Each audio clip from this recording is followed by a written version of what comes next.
Kowalsky here. Welcome back to another video.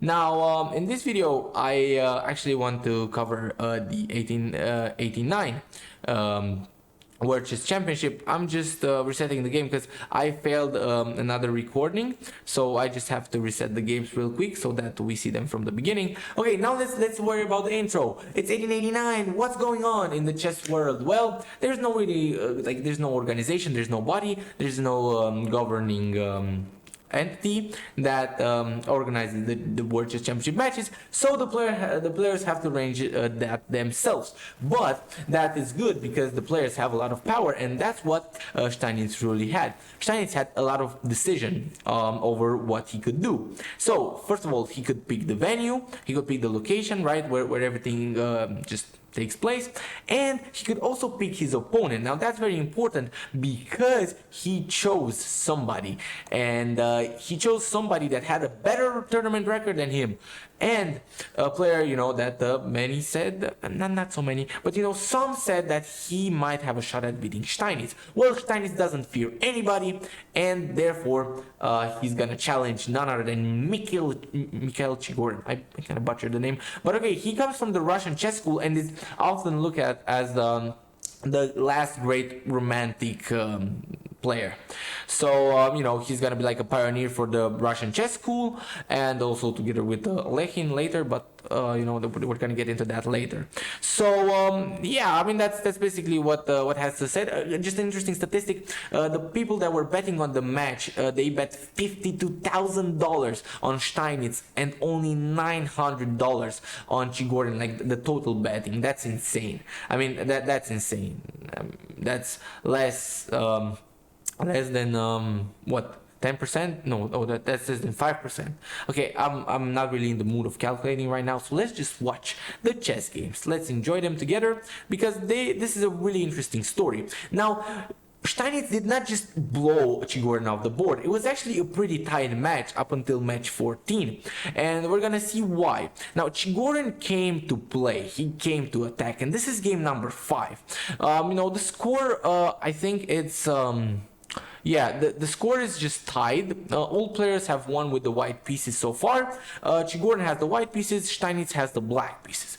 So the score is tied 2-2, and now we just have something amazing happening. If Garam Chess, sorry, not Garam Chess, Agat Mator would have been here, and to see that we have an Evans Gambit.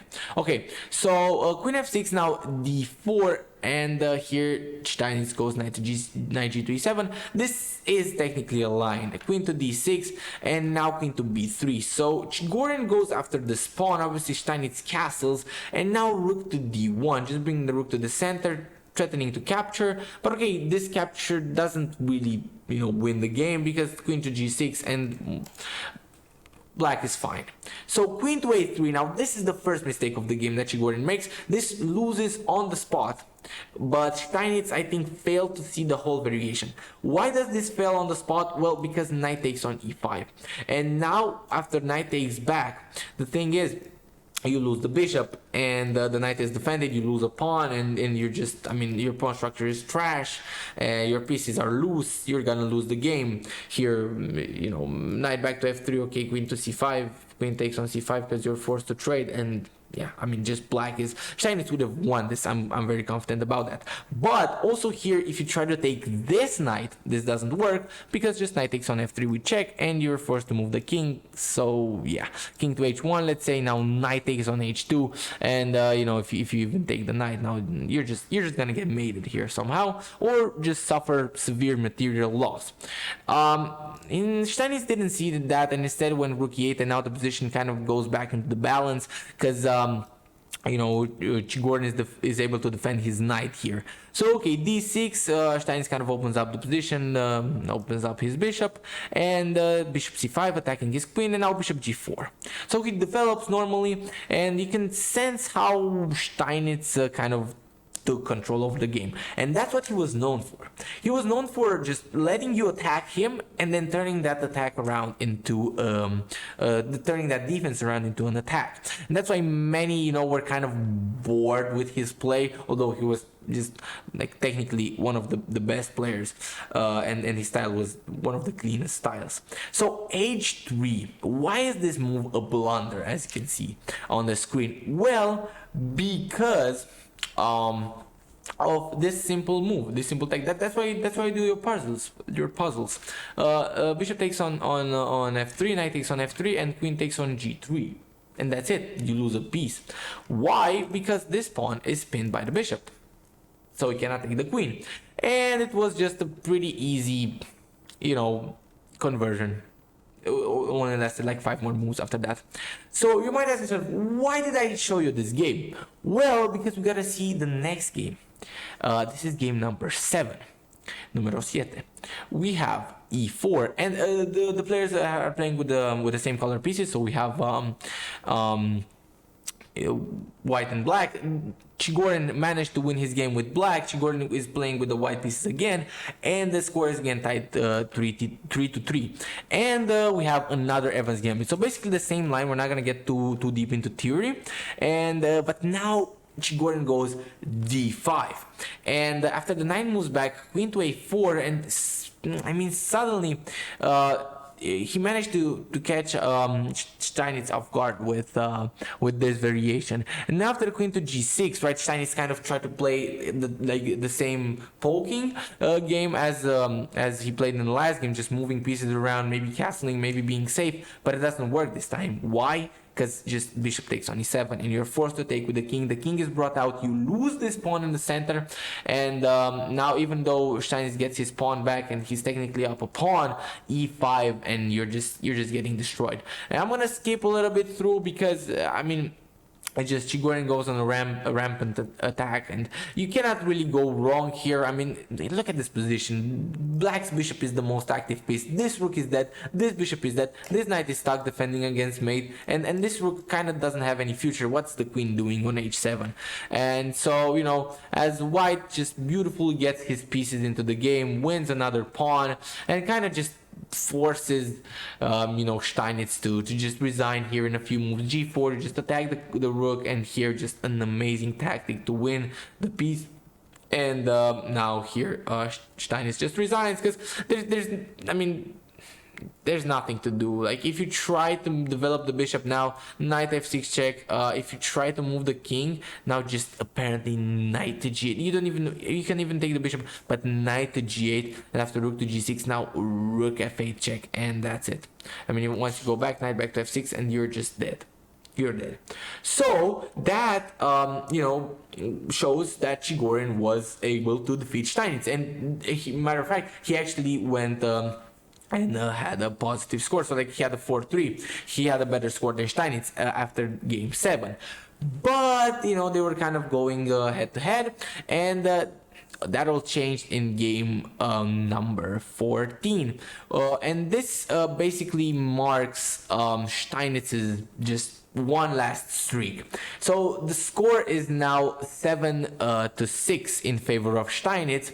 So he managed to win a couple more, and he basically just crushes. He activates some kind of like you know, just anime hero mode, and he just, I mean, I'm just gonna show you the game.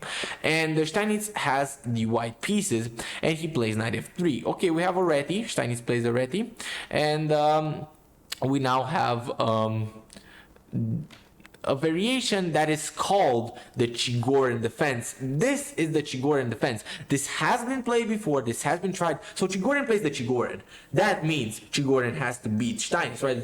That's just the rule. Like, if this would have been an anime, again, I'm just saying that all these players, just imagine them just powering up and then just saying, "Oh, Chigorean opening." Maybe I'm gonna make a show about that. Don't tell anybody though. Okay, so we have the Chigorean variation, and now e3. And again, this is the Chiguring variation. This has been tried before, but Chigorin kind of misses his own theory here on this one. After queen to b3, this is the sideline. Bishop takes on f3. This is the main sideline, kind of, and actually one of our national heroes played in the Olympiad, Poligrash Mircea, has won with the white pieces. He's a grandmaster, of course, and now here's where Chigorin goes wrong. After knight to c3, he plays e takes on d4, knight takes on d4, all normal here, but now after rook b8 and e4, you have to play knight to e5. This is the only variation that works for black. Why? Because after f4 you get knight to d7 move. You're just in time with the defense, so you can just regroup the pieces. And white actually has to be a little bit careful. White is definitely better here, and statistically he won 67% of the games. Only 3 years were played, so not really a large pool. But after, for example, a move like rook g1, the thing is, white has to be careful not to over attack and just at some point defend his king. But what Chigorin did, he went knight to g6, and after he tried to develop the bishop, now f4, and you can see how Steinitz, like, compared to that variation, Chigorin would have had a knight already on d7, but in this variation, after the castles, we have just long castles, and Steinitz is just significantly better after this moment. And just watch the conversion. Knight back to e7, and now f5, attacking the piece. Knight takes on d5, c takes on d5, and now knight to f4. Queen f3 attacking the knight, queen to h4 defending, and now just a sublime rook to g1, h5, rook to g1 obviously threatened rook to g4 with the win of the piece, and now h5 stopping that. King to b1, so now you're threatening to take the knight and then the pawn, winning yourself a massive pawn. So c5, trying to defend the pawn, but that's where Steinitz just tricked him and Chigorin, right? So queen to g3, an amazing move. Why? Because first of all, you're threatening to just take the queen, so you're forced to move the queen, and if you try to move the queen to g4, now f3, forcing this trade. The trade happened in the game, but why is this trade so important? Because if you take the queen, well, now just h takes and the knight is trapped. The knight doesn't have any squares. You're forced to give up the knight. So in the game we had knight back to h6, and now if you take the queen, yeah, okay, maybe black survived this somehow, but Steinitz, of course, he's the GOAT. He takes the bishop on d6, and you know, Chigorin tries a little bit more. I mean, he has 3 pawns for the piece after all, but he's soon gonna lose 1, 2, 3, and soon after he resigns, right about here, as it's just mate in 7. So you know, this is the beginning of Steinitz's streak. He wins 1 game, 2 games, and 3 games in a row. So that brings us to the situation. We have Steinitz with 10 and Chigorin with 6. This is a best of 20. Steinitz only needs a draw. Chigorin has the white pieces. Will he be able to turn this one around? Let's see. We have the Chigorin playing with the white pieces, so he gets an advantage here, and he actually plays, you know, almost perfect game here in the Evans Gambit. And we kind of have the same variation as in game 7, right? So like the same variation we're following the storyline from game 7. It's kind of the same line, and we all remember that Steinitz lost, so c6, and we actually kind of go the same route. But Steinitz did not play queen to g6, so he's not gonna blunder that easily. Rook a to d1, you know, Chigorin plays just good moves, and here, I mean, Steinitz goes for queen to b8, but this is just way too passive. I mean, f6 would have been another idea, but with Steinitz's positional style, I don't think he wanted to play f6 and c6 at the same time, kind of. So instead of that, he chose queen to b8, kind of saying that maybe he has some sort of defense, but this is now just losing. and bishop takes on e7, king takes on e7. We see the same thing as that happened in the last game, and now just d6 check, king to f8, and now I mean you just defend the pawn, you move the queen out of the harm's way, and you're just threatening to take this this pawn right here. So f6, defending the pawn, right?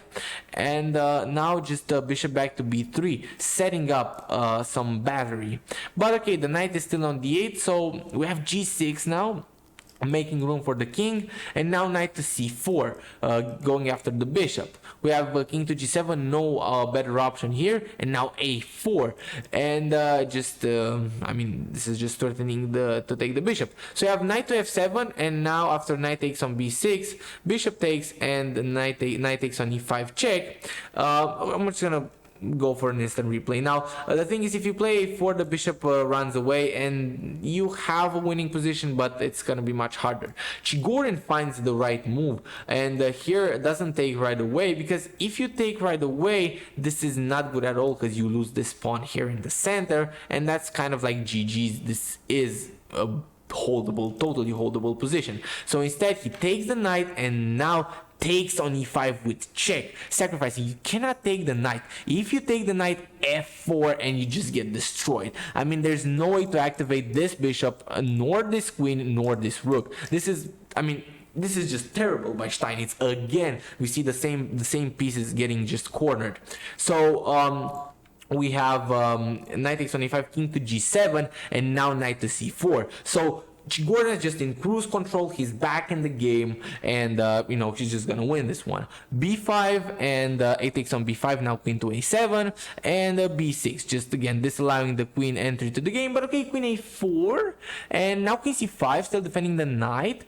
Queen activates, sorry, rook activates, rook e8, and now f3, just defending the pawn nicely. I mean, you know, just Chigorin is again just masterfully playing this one. Queen to a2, now knight back to e3, just a remaneuvering reroute of the knight. I mean, he's up a pawn, he has a better position, he gets the queen out, gets the knight back in there, and okay, I mean, Steinitz gets to activate his rook, but okay, Chigorin wants to trade it, obviously, and the players shuffle a little bit more, and now, you know, Chigorin infiltrates on the 8th rank. I mean, you know, this is obviously gonna end pretty quick, and here rook takes on b6, winning back the pawn, but now he's stuck defending this bishop.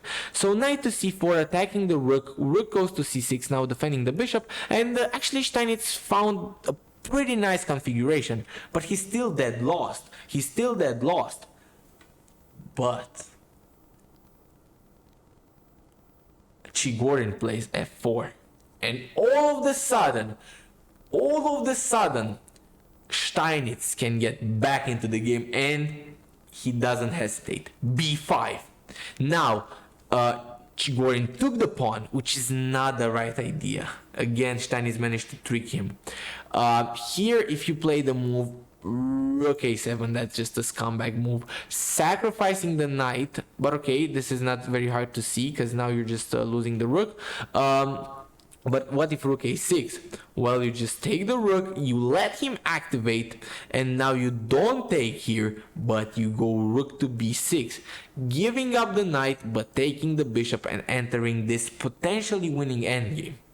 But instead of that, Chigorin is not a computer. He took the pawn, allowed the Steinitz to just get the bishop to a6, and now he has to go for this endgame where he's up a pawn, but he's under severe attack, and now he loses the second one. And so it's basically equal material, but Steinitz now just got back, and now he's just in cruise control of the game again, having this bishop nicely defended by the pawn, and just the knight for the bishop advantage. And now, I mean, it seems like Chigorin's winning chances are out of the window.